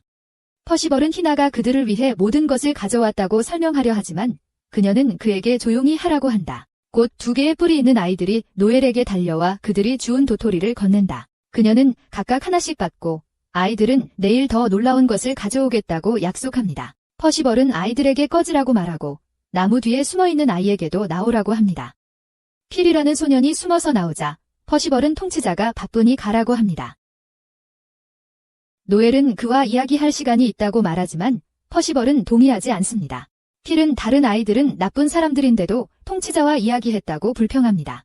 퍼시벌은 그가 인종차별주의적인 멍청이라고 크게 꾸짖고 소년은 울면서 도망칩니다. 노엘은 그가 나쁜 사람이라고 말한 것이 무슨 뜻인지 궁금해하지만 퍼시벌은 아무것도 아니라고 말하고 무리를 안으로 데려갑니다. 한편 인간 세상에서는 앞서 앨런과 싸움을 벌였던 기사단장 리즈엣이 건물에서 몰래 나옵니다. 그녀는 엘프의 숲을 찾기 위해 임무를 보낸 무례한 부하 오스왈드를 만난다. 그는 실패했다고 보고하고 리즈엣은 그가 피해 굶주린 전투 중독자라고 꾸짖는다. 그는 같은 모욕을 그녀에게 되던지고 그녀는 그의 목에 검을 대고 위협한다. 오스왈드는 전혀 신경 쓰지 않고 임무로 돌아간다. 엘프의 숲에서는 모두가 파티를 즐기고 있으며 노엘이 주목받고 있다. 퍼시벌은 앨런 옆에 앉아 룰러 없이 엘프들에게 얼마나 이상한 시간인지에 대해 이야기하기 시작한다. 그는 엘프들이 그들의 룰러를 섬기지 않으면 성장도 하고 아이를 낳을 수 없다고 설명한다. 퍼시벌은 노엘에 대해 이야기해준 희나 덕분에 엘프들의 삶에 희망이 생겼다고 말한다. 그뿐만 아니라 희나는 은둔적인 엘프들에게 다른 문화를 소개하는 일도 스스로 맡았습니다. 그녀는 인간의 물건들을 가져다 주었고 엘프들은 그 덕분에 인간들을 더 잘 이해하게 되었습니다. 덕분에 많은 엘프들이 인간 세상을 자유롭게 방문합니다. 앨런은 희나가 불난 아이들을 마을로 데려온 사람이냐고 묻습니다. 그 아이들이 악마 아이들이라는 것을 알지만 퍼시벌에게 자신은 마음속에 악마에 대한 증오를 품고 있지 않다고 확신시켜줍니다. 하지만 그는 전 세계에서 미움받는 악마들이 수줍은 엘프들과 평화롭게 어떻게 사는지 궁금해합니다. 퍼시벌은 3년 전 희나가 갑자기 두 고아 악마 아이들을 돌봐달라고 부탁했다고 설명합니다. 대부분의 엘프들은 그에 반대했지만 희나는 다른 종족과 함께 살면 왕이 없어도 성장할 수 있다고 말했습니다. 그래서 모두가 악마 아이들이 여기 머무는 것을 허락하기로 동의했지만 대부분은 여전히 그들을 받아들이지 않습니다. 후에 노엘은 원치 않는 관심 때문에 지치고 그녀를 설득하려던 엘프들이 얼마나 비합리적이었는지에 대해 행복하지 않습니다. 로울리는 그녀에게 정말로 엘프의 통치자가 될 건지 긴장하며 묻고 노엘은 현재로서는 그에 대해 전혀 모른다고 답합니다. 분위기가 너무 우울해지자 앨런은 이제 휴식을 취하자고 제안하지만 희나에게 나중에 만나자고 신호를 보냅니다. 노엘은 거실에 혼자 남아 자신의 결정에 대해 고민합니다. 그녀는 멘토인 바네사의 야망을 이루기 위해 궁극의 검을 만들었고 이제는 자신의 목표가 없습니다. 혼란에 짓눌린 노엘은 신선한 공기를 마시기 위해 산책하기로 결정합니다. 그녀가 달을 바라보는 동안 앨런은 창문에서 그녀를 지켜보고 있습니다. 그때 희나가 그를 방문하고 아까의 제스처가 그녀를 그의 침실로 부르려는 것이었는지 묻습니다. 그녀는 이것이 그녀의 첫 번째 경험이기 때문에 그가 그녀에게 부드럽게 대해주길 요청하고 키스를 원하며 입술을 내밀자 앨런은 그녀가 이제 갈 수 있다고 말합니다. 그는 그녀와의 관계를 끝냈다고 합니다. 희나는 분노하며 그가 자신을 유인했다고 비난하고 진정된 후에 그가 원하는 것이 무엇인지 묻습니다. 앨런은 그는 악마 아이들에 대해 알고 싶다고 말합니다. 희나는 먼저 퍼시벌이 입이 너무 가벼운 것에 대해 저주한 후 앨런에게 그가 아직 모르는 악마에 대한 몇 가지 사항이 있다고 말합니다. 첫째, 악마는 뚜렷한 종족이 아닙니다. 사람이 다른 사람에 대한 증오로 가득 차고 모든 사람이 죽기를 바랄 때 세상의 의지는 그들을 악마로 인식합니다. 하지만 악마 아이들은 예외입니다. 그들은 거의 항상 그들을 버리는 악마 부모에게서 태어나기 때문입니다. 그들은 이 세상에 태어나는 순간부터 미움을 받고 사냥당하며 그래서 그들의 증오와 악마적인 속성이 커진다. 악마 아이들은 생존을 위해 죽이고 더 강해지며 증오의 악순환을 계속한다. 희나는 두 아이가 인간들에게 쫓기고 있을 때 그들을 발견했고 그냥 두고 볼 수 없어서 구해주었다고 말한다. 앨런은 그녀에게 미소 지으며 그녀가 그렇게 할 것이라고 생각했다는 말을 한다. 다음 날 퍼시벌은 노엘과 그녀의 친구들을 숲속의 신비한 호수로 안내한다. 노엘은 멍한 상태인 것 같고 희나는 그녀에게 결정을 내리는 것에 대해 너무 고민하고 있는지 묻는다. 그녀는 노엘에게 엘프의 통치자가 되는 것에 대해 죄책감을 느끼지 말라고 부탁한다. 왜냐하면 그들은 스스로 살아가는 방법을 찾아가고 있기 때문이다. 바로 그때 두 악마 아이가 거기로 와서 약속했던 반짝이는 돌을 노엘에게 선물한다. 그녀는 그들에게 감사를 표하고 희나는 그것이 요정의 힘이 결정된 정령석이며 연금술의 귀중한 재료라고 말합니다. 갑자기 소년 필이 와서 정령석을 던져버립니다. 그는 악마 아이들에게 통치자에게서 떨어지라고 말하고 아이들은 울기 시작합니다. 노엘이 그들을 위로하려 하자 퍼시벌은 그 인종차별주의자 놈을 꾸짖지만 그는 도망칩니다. 앨런은 요정들이 악마들을 깊이 증오한다는 것을 깨닫고 희나는 요정들뿐만 아니라 리사처럼 친절한 사람조차도 아이들에게 다가가는데 어려움을 겪고 있다고 반박합니다. 희나는 자리를 뜨고 인간 도시 거리에서 우는 피를 발견합니다. 그녀는 그가 전에 꽤 못됐다고 말하고 그는 악마들이 통치자들에게 가까이 오는 것을 참을 수 없었다고 대답합니다. 희나는 그에게 악마들이 그에게 나쁜 짓을 한 적이 있느냐고 묻고 그는 없다고 말합니다. 그녀는 그의 옆에 앉아 악마 아이들이 그를 향한 군주에 대한 감정이 그와 같다고 말한다. 그녀는 필에게 아이들과 친구가 되고 그들을 잘 대해주라고 말한다. 왜냐하면 그들이 그보다 어리기 때문이다. 그녀는 떠나면서 소년에게도 집으로 빨리 돌아가라고 한다. 필은 악마 아이들에게 동의해야 한다는 것을 깨닫지만 일어서는 순간 그 앞에 비열한 기사 오스왈드가 나타난다. 그는 도망가려 하지만 오스왈드가 그의 목을 붙잡고 칼을 꺼내며 필에게 엘프 숲으로 가는 길을 보여달라고 요구한다. 한편 엘프 마을에서는 그들의 군주를 기리기 위해 성대한 축제가 열리고 있다. 모두가 엘프들의 환대에 감탄하며 즐기고 있는 동안 노엘은 이유 없이 우울해 보인다. 희나는 앨런에게 노엘이 괜찮을지 묻는다. 왜냐하면 그녀는 군주가 되는 것에 대한 생각이 그녀에게 부담을 주는 것처럼 보이기 때문이다. 알라는 바쁘게 입에 음식을 쑤셔 넣으며 그녀의 입장이라면 누구나 입맛을 잃을 것이라고 말한다. 희나는 노엘을 어떻게든 도와주고 싶지만 알라는 그것은 그녀가 스스로 결정해야 할 문제라고 대답한다. 하지만 그들의 걱정은 완전히 근거가 없는데 노엘이 음식에 관심이 없는 유일한 이유는 과일과 채소가 아닌 고기를 먹고 싶기 때문이다. 나중에 희나는 떠나기로 결심하고 퍼시벌에게 손님들을 안내해 줄 것을 맡긴다. 퍼시벌은 그녀가 직접 나가서 실종자를 찾을 필요는 없다고 하지만 그녀는 이제 집으로 돌아갈 시간이라고 확신하며 그래서 문제가 되지 않을 것이라고 말한다. 그렇게 떠나자 알라는 퍼시벌에게 무슨 일이 있는지 묻는다. 그는 필이라는 소년이 숲을 떠났고 아직 돌아오지 않았다고 대답한다. 도시에서 희나는 거리에서 필을 찾지만 어디에서도 그를 찾을 수 없다. 한편 알란과 그의 친구들은 엘프 정착지로 돌아왔고 그는 엘프들이 정말 자유롭다고 언급한다. 롤리는 주위를 둘러보며 그들이 자유롭기보다는 더 게으르게 보인다고 말한다. 퍼시벌은 열심히 일한다는 말은 엘프들에게 잘 어울리지 않는다고 대답한다. 왜냐하면 그들은 너무 오래 살고 너무 천천히 성장하기 때문이다. 그들이 시간을 경험하는 방식도 다른 종족들과 다르다. 그래서 그들에게는 열심히 일하는 것이 무한히 덜 보람있게 된다. 롤리는 퍼시벌에게 엘프들이 일을 하지 않으면 음식을 어떻게 얻는지 묻고 그는 간단히 손을 뻗자 사과가 나타난다. 모두 그의 마법의 비밀을 알고 싶어하고 그는 그들이 원할 때마다 숲이 풍성한 생산물을 나누어 준다고 설명한다. 왜냐하면 엘프는 숲의 일부이기 때문이다. 리사와 노엘은 이 개념을 완전히 이해하지 못하지만 알라는 그의 마법의 눈으로 엘프와 숲이 같은 에너지 서명을 가지고 있음을 발견하고 퍼시벌은 그에게 감명을 받는다. 숲과 엘프의 연결에 대해 더 설명한 후 퍼시벌은 노엘에게 숲에 대한 생각을 물어본다. 노엘은 숲이 아름답고 평화롭지만 뭔가 부족하다고 대답한다. 알란이 갑자기 끼어들어 퍼시벌에게 자신도 숲에 살 수 있는지 묻는다. 그는 리사에게 항상 평화로운 곳을 찾을 계획이었다고 말하며 여기보다 더 나은 곳은 없을 것이라고 한다. 퍼시벌은 여기 살기 위해서는 알란이 그들 중 하나임을 증명해야 한다고 답하고 어떻게 해야 할지조차 말해줄 수 없다고 한다. 모든 것을 결정하는 것은 수비기 때문이다. 알라는 정말 마을에 머물고 싶다고 말하고 퍼시발은 누구를 위해서도 규칙을 깨울 수 없다고 사과한다. 그때 노엘은 그에게 악마 아이들에 대해 묻고 퍼시발은 그들을 잠시 돌보고 있다고 답한다. 그는 아이들이 조금 자라면 떠날 것이라고 믿고 있다. 앨런은 법의 허점을 발견하고 퍼시벌에게 짧은 시간 동안 마을에 머물 수 있는지 물어본다. 그는 괜찮을 것이라고 믿으며 앨런은 짧은 시간의 정의가 무엇인지 그에게 묻는다. 퍼시벌은 대략 100년 정도일 것이라고 말하고 리사는 그 말을 듣고 경악한다. 갑자기 바람이 불기 시작하고 퍼시벌은 숲으로부터 메시지를 받는다. 앨런은 궁금해하고 퍼시벌은 그들에게 손님이 왔지만 숲이 인식하지 못하는 사람이라고 말한다. 롤리는 그 사람이 의심스러운 사람인지 묻지만 그는 제국에는 법적인 방법으로 그들의 숲에 들어올 수 있는 많은 사람들이 있다고 하며 긴장하지 말라고 한다. 그 후 그는 노엘에게 사과하며 손님을 맞이해야 하므로 투어를 지금 중단해야 한다고 말한다. 노엘은 괜찮다고 응답하고 퍼시벌은 떠난다.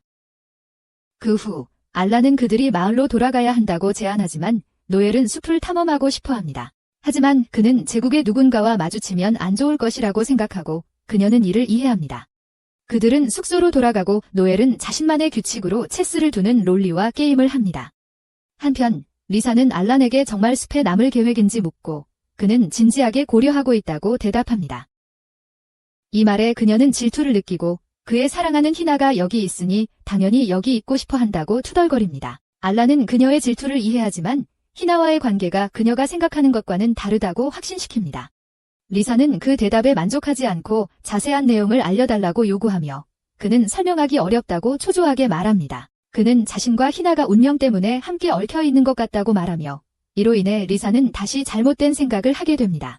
한편 희나는 자신의 맨션으로 돌아오고 그곳에서 블랙울프 기사단의 대장 리제트를 만난다. 희나는 그녀에게 여기서 무엇을 하고 있는지 묻고 리제트는 그녀가 황제 암살 사건의 용의를 숨기고 있다는 정보를 받았다고 말한다. 희나는 태연하게 그녀가 무슨 소리를 하는지 모르겠다고 말하며 누가 이런 헛소리를 했는지 묻는다. 리제트는 며칠 전 도시에서 용의를 발견했지만 그가 도망쳤다고 대답한다. 하지만 그는 국경을 넘지 않았고 그를 추적할 만한 단서는 없다고 덧붙인다. 리제트는 이 일을 할 수 있는 유일한 사람은 희나라고 선언하고 그 순간 기사단이 그녀의 집으로 쳐들어온다. 그들은 용의자나 단서를 찾기 위해 집을 뒤지기 시작한다. 리제트는 여기서 아무것도 찾지 못할 수도 있지만 용의자가 엘프의 숲에 숨고 있으며 희나가 그곳에 자주 간다고 믿는다고 말한다. 희나는 이 말을 듣고 긴장한다. 한편 기사 부대장이 필과 함께 숲에 도착했고 이제 거칠게 나가기로 계획한다. 곧 퍼시벌이 손님을 맞이하기 위해 그곳에 도착하지만 겁에 질린 필을 보고 그 남자가 소년을 이용해 이곳에 들어왔다는 것을 깨닫는다. 오스왈드라는 기사 이름의 남자가 먹고 있던 사과를 뱉고 퍼시벌에게 자신이 이곳의 보스인지 묻는다. 퍼시벌은 그를 희나가 경고했던 흑늑대 기사 중 한 명으로 알아본다. 희나는 흑늑대 기사들이 초법적 권한을 부여받았고 이유나 책임 없이 누구든지 죽일 수 있다고 그에게 말했었다. 퍼시벌은 오스왈드에게 자신을 소개하고 그의 목적을 말해달라고 요청하며 오스왈드는 기사들이 엘프들이 범죄자를 숨기고 있다고 의심하고 있다고 말한다. 퍼시벌은 그가 누구를 말하는지 전혀 모르겠다고 하지만 오스왈드는 자신의 권위에 도취되어 그가 범인이 여기 있다고 소리치며 퍼시벌의 옷깃을 잡는다. 하지만 갑자기 악마 아이들이 그곳에 나타납니다. 그들은 오스왈드를 또 다른 손님이라고 생각하고 그에게 과일을 제공하지만 그는 그들이 악마라는 것을 인식합니다. 퍼시벌은 그들을 보호하려 하지만 기사단이 그를 밀쳐내고 웃으며 범죄자를 찾으러 왔지만 대신 악마들을 발견했다고 말합니다. 퍼시벌은 아이들에게 아무것도 하지 말아달라고 애원하지만 오스왈드는 손가락을 튕겨 거대한 폭발을 일으킵니다. 노엘은 숲과의 연결 덕분에 그것을 느끼고 악마 아이들이 준 영혼의 돌을 꺼냅니다. 돌들이 빛나고 노엘은 아이들이 위험에 처해 있을 것이라고 믿습니다. 앨런이 무슨 일이 있었는지 묻자 그녀는 머릿속에 장면이 스쳐 지나갔고 검은 늑대 기사단이 악마 소년들을 공격하는 것을 보았다고 말합니다. 그녀는 이것은 용서할 수 없다고 선언하며 그들을 도우러 달려갑니다. 로울리는 그녀와 합류하고 앨런은 혼자 남아 과거의 모든 사람을 구하고 싶었던 자신을 생각한다. 하지만 모든 사람이 그의 손에 의해 구원받고 싶어 하지 않았고 그것이 그의 마음에 구멍을 만들었다. 갑자기 리사가 그의 생각에서 그를 깨우고 그는 노예를 지원하러 나가기로 결심한다. 숲에서 퍼시벌은 어떻게든 아이들을 폭발로부터 방어막을 사용해 보호하고 오즈월드에게 아이들이 무죄이기 때문에 숲을 떠나라고 한다. 그는 신이 태어나는 것이 그들의 가장 큰 죄라고 생각하기 때문에 신경 쓰지 않는다. 퍼시벌은 아이들에게 자신 뒤에 있으라고 말하고 오즈월드를 향해 방어막으로 공격을 시도한다. 오즈월드는 웃으며 물러나고 그를 시험해보기로 한다. 그는 손가락을 튕겨서 퍼시벌 뒤에 나무를 폭발시켜 그를 앞으로 굴러가게 만든다. 퍼시벌은 패배하고 오즈월드는 두려워하는 두 악마를 처형하러 간다. 필이 아이들을 보호하기 위해 그들 사이에 들어서고 오스왈드는 먼저 그를 죽이기로 결심한다. 하지만 그가 칼을 휘두르기 전에 망치가 그의 뒤통수를 가격하고 그는 노엘이 거기 있다는 것을 보고 돌아선다. 모두가 그녀를 여왕이라고 부르자 오스왈드는 그녀가 그들의 리더라는 생각을 하지만 노엘은 자신이 단순한 검장이라고 주장한다. 그녀는 기사에게 숲에서 나가라고 말하고 그는 그녀도 처리하기로 결정한다. 그는 그녀 근처의 나무를 폭발시키기 위해 손가락을 튕기지만 로울리가 그의 속임수를 제때 알아차리고 노엘을 안전한 곳으로 옮긴다. 오스왈드는 계속해서 손가락을 튕겨 폭발을 일으키고 로울리와 노엘은 그저 달릴 수밖에 없으며 앨런이 너무 늦어진다고 불평한다. 한편 퍼시벌은 노엘이 위험할까 두려워 마법으로 검을 만들어 오스왈드에게 돌진한다. 기사는 그에게 너무 빨라서 그는 그의 공격을 쉽게 피하고 그를 발로 차버린다. 그는 퍼시벌을 치려는 순간 앨런이 나타나 그의 검을 막습니다. 그는 드디어 평화로운 곳을 찾았는데 멍청이들이 나타났다며 오스왈드를 밀쳐냅니다. 기사는 그의 신분을 묻고 앨런은 이름을 말하는 시간이 싸움보다 더 오래 걸릴 거라고 말합니다. 오스왈드는 모욕을 참지 못하고 공격하지만 앨런은 마법 눈으로 그의 힘을 무력화시킵니다. 그래서 그는 노엘을 노리고 자신의 손과 그녀 사이에 보이지 않는 사슬을 만듭니다. 그는 사슬을 잡아당겨 불꽃을 날리지만 앨런이 막아냅니다. 앨런이 자신의 능력을 간파하자 오스왈드는 충격을 받지만 싸움은 끝나지 않았다고 소리칩니다. 그는 검을 뽑아 맹렬하게 돌진하지만 앨런은 순식간에 그의 뒤에 나타납니다. 그가 그에게 벌을 주기 전에 그는 기사에게 왜 두 소년을 죽이려 했는지 묻는다. 그는 악마를 죽이기 위해서는 이유가 필요 없다고 대답하고 앨런을 공격한다. 앨런은 피하고 반격하여 전투를 신속하게 끝낸다. 후에 리사는 피를 치유하고 그는 이제 친구가 된 악마 아이들과 놀러간다. 리사는 앨런에게 그가 악마 아이들을 구했을 때 매우 행복했다고 말한다. 그녀는 아이들이 어떤 인종에서 태어나든지 죄 없이 태어난다고 이야기하고 그는 그녀의 따뜻한 말에 감사한다. 한편 로울리는 의식을 잃은 오스왈드를 살펴보고 노엘은 이제 무엇을 해야 할지 궁금해한다. 그녀는 기사를 물리치는 것이 제국의 전쟁을 선포하는 것과 같다고 믿고 앨런은 희나가 이를 알게 되면 할머니처럼 그들을 꾸짖을 것이라고 언급한다. 그때 우연히 희나가 도착하고 모든 사람이 그녀에게 상황을 설명하려고 하며 혼란에 빠진다. 그녀는 앨런에게 강의를 하기 전에 한숨을 쉬며 그가 예측한 대로 그녀는 후속 조치를 처리할 것이라고 말합니다. 그녀는 또한 도시를 빠져나가는 도로가 드디어 다시 열렸다는 좋은 소식을 모두에게 전합니다. 그녀는 모두에게 서둘러 집으로 가라고 하지만 앨런은 이 소식에 놀란 것 같습니다. 나중에 퍼시벌은 노엘에게 작별 인사를 하며 그녀가 다른 엘프들과 숲에서 살고 싶지 않은지 확실한지 묻습니다. 그녀는 통치자가 되는 것에 대해 모르는 것이 너무 많다고 대답합니다. 노엘은 친구들과 계속 여행을 한다면 세상을 보고 통치자가 되기에 더 적합해질 것이라고 말합니다. 퍼시벌은 그들이 항상 그녀를 기다릴 것이라고 말한 후 노엘과 친구들은 모두에게 작별 인사를 하며 언젠가 다시 돌아오겠다고 약속합니다. 하지만 그들은 지금 희나를 괴롭히고 있는 문제를 알지 못합니다. 그녀는 알란의 안전을 보장하기 위해 리제트와 맺은 거래 때문에 황제를 암살한 혐의로 체포되었습니다. 이 비디오가 마음에 드셨다면 10편 구독을 잊지 마시고 신의 능력을 가진 왕자로 환생하는 패배자에 대한 이 새로운 애니메이션도 꼭 확인해 보세요.